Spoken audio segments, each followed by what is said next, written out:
Moby Dick, by Herman Melville, Chapter 134. The Chase, Second Day.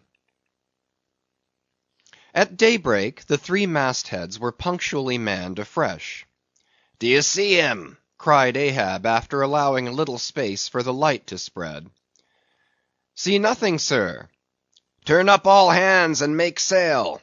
He travels faster than I thought for. The t'gallant sails! Aye, they should have been kept on her all night.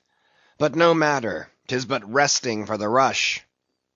Here be it said that this pertinacious pursuit of one particular whale, continued through day into night, and through night into day, is a thing by no means unprecedented in the South Sea fishery. For such is the wonderful skill, prescience of experience, and invincible confidence acquired by some great natural geniuses among the Nantucket commanders, that from the simple observation of a whale when last described, they will, under certain given circumstances, pretty accurately foretell both the direction in which he will continue to swim for a time while out of sight, as well as his probable rate of progression during that period. And in these cases, somewhat as a pilot when about losing sight of the coast, whose general trending he well knows, and which he desires shortly to return to again, but at some further point; like as this pilot stands by his compass, and takes the precise bearing of the cape at present visible, in order the more certainly to hit aright the remote unseen headland, eventually to be visited; so does the fisherman at his compass with the whale. For after being chased and diligently marked through several hours of daylight, then when night obscures the fish, the creature's future wake through the darkness is almost as established to the sagacious mind of the hunter as the pilot's coast is to him. So that to this hunter's wondrous skill, the proverbial evanescence of a thing writ in water, a wake, is to all desired purposes well nigh as reliable as the steadfast land. And as the mighty iron leviathan of the modern railway is so familiarly known in its every pace, that with watches in their hands men time his rate as doctors that of a baby's pulse, and lightly say of it, the up train or the down train will reach such and such a spot at such and such an hour; even so, almost, there are occasions when these Nantucketers time that other leviathan of the deep, according to the observed humor of his speed, and say to themselves, so many hours hence, this whale will have gone 200 miles, will have about reached this or that degree of latitude or longitude. But to render this acuteness at all successful in the end, the wind and the sea must be the whaleman's allies. For of what present avail to the becalmed or wind-bound mariner is the skill that assures him that he is exactly 93 leagues and a quarter from his port? Inferable from these statements are many collateral subtle matters touching the chase of whales. The ship tore on, leaving such a furrow in the sea as when a cannon ball, missent, becomes a ploughshare and turns up the level field. "By salt and hemp!" cried Stubb, "but this swift motion of the deck creeps up one's legs and tingles at the heart. This ship and I are two brave fellows, ha, ha! Some one take me up and launch me spinewise on the sea; for by live oaks my spine's a keel. Ha, ha! We go the gait that leaves no dust behind." "There she blows! She blows! She blows right ahead!" was now the masthead cry. "Aye, aye!" cried Stubb, "I knew it. Ye can't escape. Blow on and split your spout, O whale! The mad fiend himself is after ye. Blow your trump! Blister your lungs! Ahab will dam off your blood, as a miller shuts his water gate upon the stream." And Stubb did but speak out for well nigh all the crew. The frenzies of the chase had by this time worked them bubblingly up, like old wine worked anew.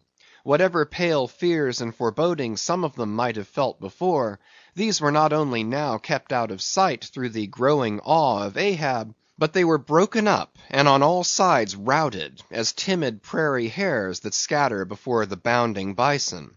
The hand of fate had snatched all their souls, and by the stirring perils of the previous day, the rack of the past night's suspense, the fixed, unfearing, blind, reckless way in which their wild craft went plunging toward its flying mark, By all these things their hearts were bowled along. The wind that made great bellies of their sails, and rushed the vessel on by arms invisible as irresistible, this seemed the symbol of that unseen agency which so enslaved them to the race. They were one man, not 30. For, as the one ship that held them all, though it was put together of all contrasting things, oak and maple and pine wood, iron and pitch and hemp, yet all these ran into each other, into the one concrete hull, which shot on its way, both balanced and directed by the long central keel. Even so, all the individualities of the crew, this man's valor, that man's fear, guilt and guiltiness, all varieties were welded into oneness, and were all directed to that fatal goal which Ahab, their one lord and keel, did point to. The rigging lived. The mastheads, like the tops of tall palms, were outspreadingly tufted with arms and legs. Clinging to a spar with one hand, some reached forth the other with impatient wavings. Others, shading their eyes from the vivid sunlight, sat far out on the rocking yards. All the spars in full bearing of mortals ready and ripe for their fate. Ah, how they still strove through that infinite blueness to seek out the thing that might destroy them. "Why sing ye not out for him, if ye see him?" cried Ahab, when, after the lapse of some minutes since the first cry, no more had been heard. "Sway me up, men! Ye have been deceived. Not Moby Dick casts one odd jet that way, and then disappears." It was even so. In their headlong eagerness, the men had mistaken some other thing for the whale spout, as the event itself soon proved. For hardly had Ahab reached his perch, hardly was the rope belayed to its pin on the deck, when he struck the keynote to an orchestra that made the air vibrate as with the combined discharges of rifles. The triumphant halloo of 30 buckskin lungs was heard, as, much nearer to the ship than the place of the imaginary jet, Moby Dick bodily burst into view. For not by any calm or indolent spoutings, not by the peaceable gush of that mystic fountain in his head, did the white whale now reveal his vicinity, but by the far more wondrous phenomenon of breaching. Rising with his utmost velocity from the furthest depths, the sperm whale thus booms his entire bulk into the pure element of air, and piling up a mountain of dazzling foam, shows his place to the distance of 7 miles or more. In those moments, the torn, enraged waves he shakes off seem his mane. In some cases, this breaching is his act of defiance. "There she breaches! There she breaches!" was the cry, as in his immeasurable bravadoes the white whale tossed himself salmon-like to heaven. So suddenly seen in the blue plain of the sea, and relieved against the still bluer margin of the sky, the spray that he raised for the moment intolerably glittered and glared like a glacier, and stood there gradually fading and fading away from its first sparkling intensity to the dim mistiness of an advancing shower in a vale. "Aye, breach your last to the sun, Moby Dick!" cried Ahab. "Thy hour and thy harpoon are at hand. Down, down, all of ye, but one man at the fore. The boats, stand by!" Unmindful of the tedious rope ladders of the shrouds, the men, like shooting stars, slid to the deck, by the isolated backstays and halyards, while Ahab, less dartingly, but still rapidly, was dropped from his perch. "Lower away!" he cried, so soon as he had reached his boat, a spare one rigged the afternoon previous. "Mr. Starbuck, the ship is thine. Keep away from the boats, but keep near them. Lower all!" As if to strike a quick terror into them by this time being the first assailant himself, Moby Dick had turned, and was now coming for the 3 crews. Ahab's boat was central, and cheering his men, he told them he would take the whale head and head, that is, pull straight up to his forehead, a not uncommon thing, for when within a certain limit such a course excludes the coming onset from the whale's sidelong vision. But ere that close limit was gained, and while yet all 3 boats were plain as the ship's 3 masts to his eye, the white whale churning himself into furious speed, almost in an instant as it were, rushing among the boats with open jaws and a lashing tail, offered appalling battle on every side, and heedless of the irons darted at him from every boat, seemed only intent on annihilating each separate plank of which those boats were made. But skillfully maneuvered, incessantly wheeling like trained chargers in the field, the boats for a while eluded him, though at times but by a plank's breadth, while all the time Ahab's unearthly slogan tore every other cry but his to shreds. But at last, in his untraceable evolutions, the white whale so crossed and recrossed, and in 1,000 ways entangled the slack of the 3 lines now fast to him, that they foreshortened, and of themselves warped the devoted boats toward the planted irons in him; though now for a moment the whale drew aside a little, as if to rally for a more tremendous charge. Seizing that opportunity, Ahab first paid out more line, and then was rapidly hauling and jerking in upon it again, hoping that way to disencumber it of some snarls, when lo! a sight more savage than the embattled teeth of sharks. Caught and twisted, corkscrewed in the mazes of the line, loose harpoons and lances, with all their bristling barbs and points, came flashing and dripping up to the chocks in the bows of Ahab's boat. Only one thing could be done. Seizing the boat knife, he critically reached within, through, and then without the rays of steel, dragged in the line beyond, passed it inboard to the bowsman, and then twice sundering the rope near the chocks, dropped the intercepted faggot of steel into the sea, and was all fast again. That instant the white whale made a sudden rush among the remaining tangles of the other lines; by so doing irresistibly dragged the more involved boats of Stubb and Flask toward his flukes, dashed them together like 2 rolling husks on a surf-beaten beach, and then diving down into the sea, disappeared in a boiling maelstrom, in which, for a space, the odorous cedar chips of the wrecks danced round and round, like the grated nutmeg in a swiftly stirred bowl of punch. While the 2 crews were yet circling in the waters, reaching out after the revolving line-tubs, oars, and other floating furniture; while a slope little Flask bobbed up and down like an empty vial, twitching his legs upwards to escape the dreaded jaws of sharks; and Stubb was lustily singing out for some one to ladle him up; and while the old man's line, now parting, admitted of his pulling into the creamy pool to rescue whom he could; in that wild simultaneousness of 1,000 concreted perils, Ahab's yet unstricken boat seemed drawn up towards heaven by invisible wires, as arrow-like, shooting perpendicularly from the sea, the white whale dashed his broad forehead against its bottom, and sent it turning over and over into the air, till it fell again, gunwale downwards, and Ahab and his men struggled from out under it, like seals from a seaside cave. The first uprising momentum of the whale, modifying its direction as he struck the surface, involuntarily launched him along it to a little distance from the centre of the destruction he had made; and with his back to it, he now lay for a moment slowly feeling with his flukes from side to side; and whenever a stray oar, bit of plank, the least chip or crumb of the boats touched his skin, his tail swiftly drew back, and came sideways smiting the sea. But soon, as if satisfied that his work for that time was done, he pushed his pleated forehead through the ocean, and trailing after him the intertangled lines, continued his leeward way at a traveller's methodic pace. As before, the attentive ship having descried the whole fight, again came bearing down to the rescue, and dropping a boat, picked up the floating mariners, tubs, oars, and whatever else could be caught at, and safely landed them on her decks.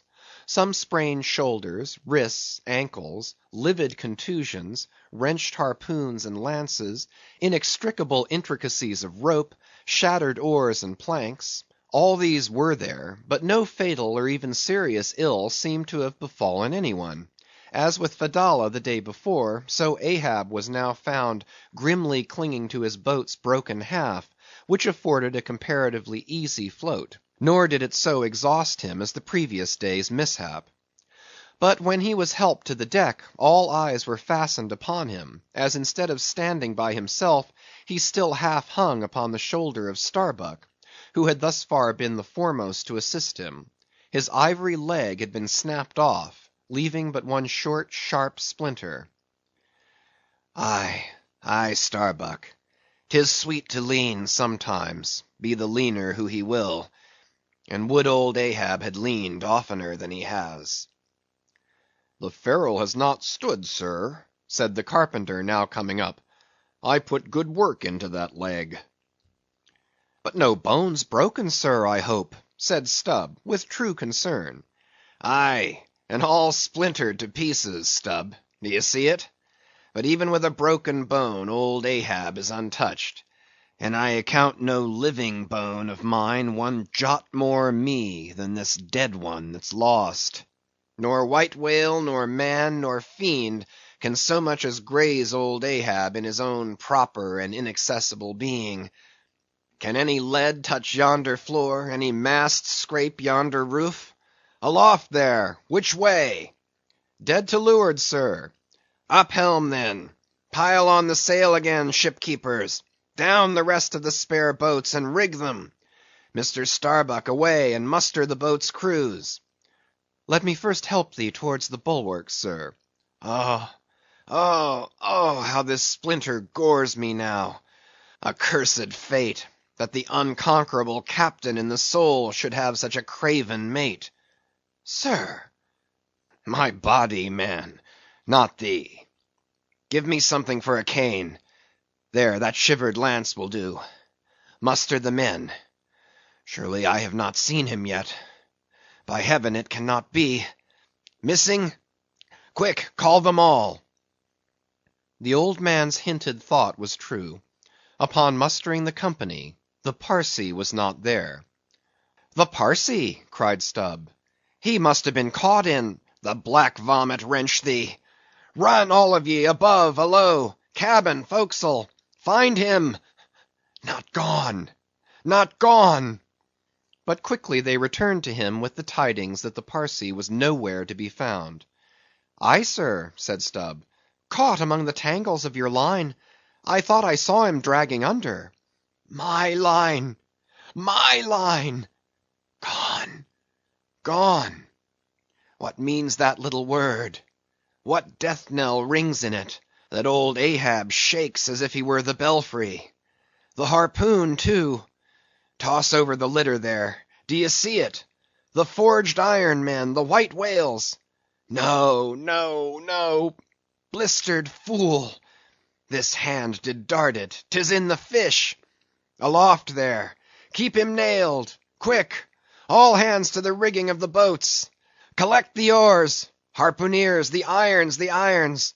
Hoist the royals higher. A pull on all the sheets. Helm there, steady, steady for your life. I'll 10 times girdle the unmeasured globe. Yea, and drive straight through it. But I'll slay him yet. Great God! But for one single instant show thyself, cried Starbuck. Never, never wilt thou capture him, old man. In Jesus' name, no more of this. That's worse than devil's madness. 2 days' chase, twice stove to splinters, thy very leg once more snatched from under thee, thy evil shadow gone, all good angels mobbing thee with warnings. What more wouldst thou have? Shall we keep chasing this murderous fish till he swamps the last man? Shall we be dragged by him to the bottom of the sea? Shall we be towed by him to the infernal world? Oh, impiety and blasphemy to hunt him more. Starbuck, of late I've felt strangely moved to thee. Ever since that hour we both saw, thou know'st what, in each other's eyes. But in this matter of the whale, be the front of thy face to me as the palm of this hand, a lipless, unfeatured blank. Ahab is forever Ahab, man. This whole act's immutably decreed. 'Twas rehearsed by thee and me a billion years before this ocean rolled. Fool! I am the Fates' lieutenant. I act under orders. Look thou, underling, that thou obeyest mine. Stand round me, men. You see an old man cut down to the stump, leaning on a shivered lance, propped up on a lonely foot. 'Tis Ahab, his body's part. But Ahab's soul's a centipede that moves upon 100 legs. I feel strained, half stranded, as ropes that tow dismasted frigates in a gale. And I may look so. But ere I break, you'll hear me crack. And till ye hear that, know that Ahab's hawser tows his purpose yet. Believe ye, men, in the things called omens? Then laugh aloud and cry encore.